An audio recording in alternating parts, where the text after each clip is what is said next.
जट खाम के गुरुजी, जोड़ा जट खाम के गुरुजी। अर्जी अर्जी जोड़ा जट खाम के गुरुजी, जोड़ा जट खाम के गुरुजी।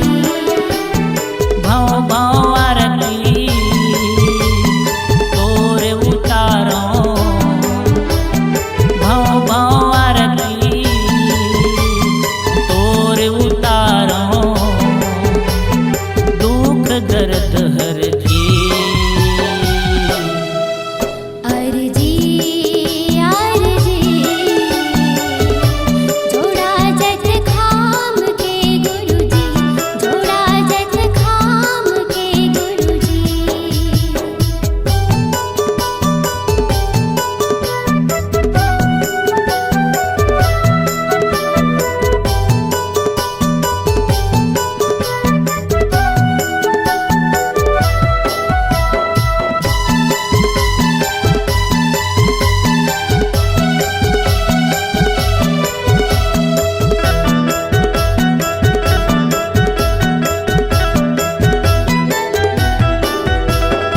दिन दुखियारी गुरु शरणम आए, सदा के फूल पाती नारियल चढ़ाए, सदा के फूल पाती नारियल चढ़ाए।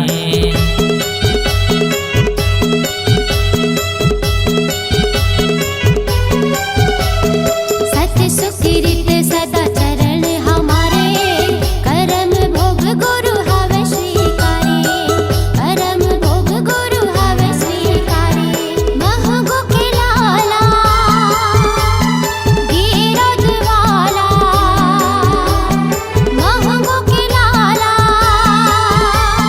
गिरध वाला। एकर जोर बिनती अर्जी अर्जी जोड़ा जट खाम के गुरुजी, जोड़ा जट खाम के गुरुजी।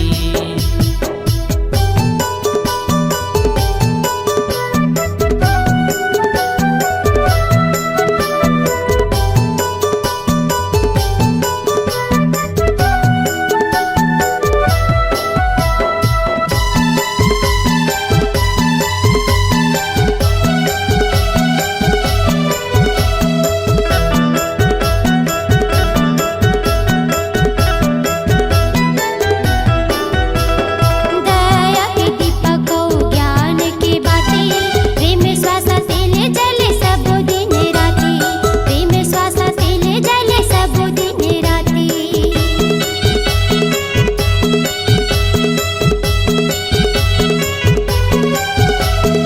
धन औ जन मोरे कुटुंब परिवारे, सबो तो चले गुरु सत्य के आधारे, सबो तो चले गुरु सत्य के आधारे। सत्य सुमिरन से हृदय में बिठावा, सत्य सुमिरन से हृदय में बिठावा। भव बंधना टोर जी, कर जी पूरन मनोकामना कर जी, पूरन मनोकामना कर जी। भव भव आरती तोरे उतारो, भव भव आरती तोरे उतारो, दुख दर्द हर